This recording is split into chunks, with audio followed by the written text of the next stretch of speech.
நீங்களும் உட்காருங்க. அமிர்தா, நீ இப்போ கௌரி பூஜை பண்ணணுமா? நானா? என்னம்மா இப்படி ஒரு கேள்வி கேட்குற?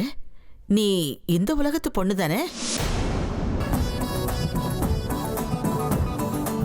பைத்தியக்கார பொண்ணு.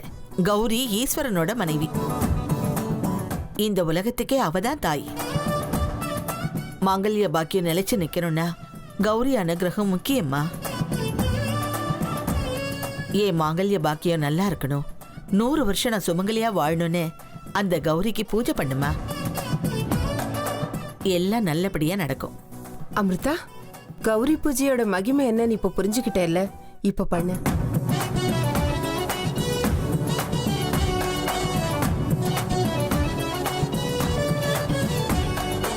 ओम गौरीर्मिमाय सलिलानि तक्षत्ये कपदी द्विपदी सा चतुष्पदी अष्टापदी नवपदी बहुषी सहस्रा अक्षरा परमे व्योमन्.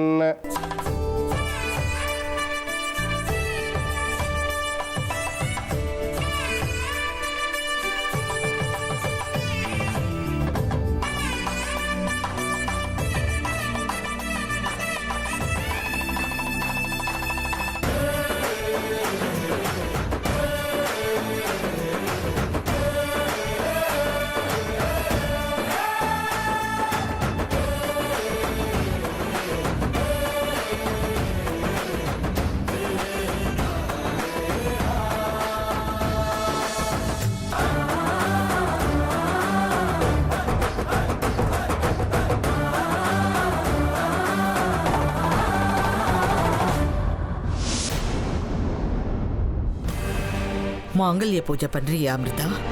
நல்லா பண்ணு. கௌரியோட ஆசீர்வாதம் நிலைச்சிருக்கணும். ஏன் தெரியுமா? அந்த மாங்கல்யம் ஏற போறது உன் கழுத்துல இல்ல, என் மயூரியோட கழுத்துல.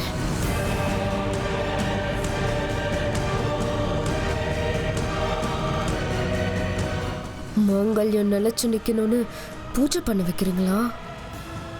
ஆனா என் கழுத்துல ஏறப்போற தாலி நிலைச்சிருக்காதுன்னு எனக்கு நல்லாவே தெரியும். ஏன் தெரியுமா?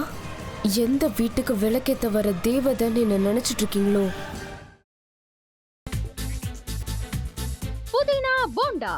தேவையான பொருட்கள்: புதினா 1 கட்டு, பாசிப்பருப்பு 100 கிராம், துவரம் பருப்பு 50 கிராம், உளுத்தம் பருப்பு 2 தேக்கரண்டி, கடலை பருப்பு 2 தேக்கரண்டி, பச்சை மிளகாய் 2, இஞ்சி சிறு துண்டு, தேங்காய் துருவல் 1 கப், சீரகம் 1 தேக்கரண்டி, எண்ணெய் தேவையான அளவு, உப்பு தேவையான அளவு.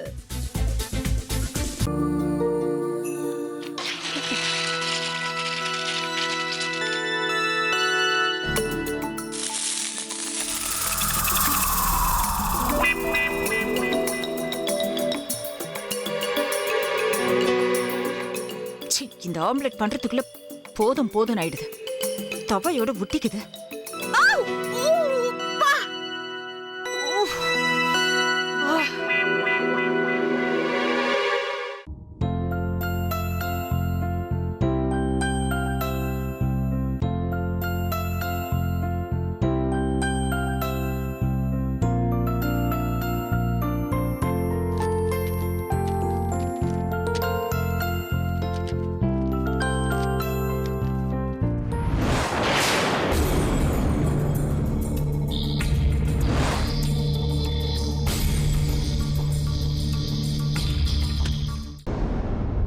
அமிர்தா இப்ப என்ன பண்ணிக்கிட்டு இருப்பாங்க? நாளைக்கு எல்லாரும் சேர்ந்து அவங்க வீட்டுல பொண்ணு கேட்கறதுக்காக போறோம். என்ன மாதிரி அவங்களும் ரொம்ப எக்ஸைட்டா இருப்பாங்களோ? அதான் போன் நம்பர் இருக்கே, போன் பண்ணி கேட்டுடலாம்.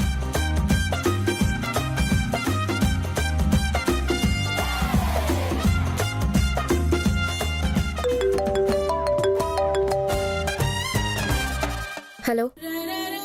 ஆஹா, தேன் மாதிரி உங்க வாய்ஸ் ரொம்ப ஸ்வீட்டா இருக்குங்க.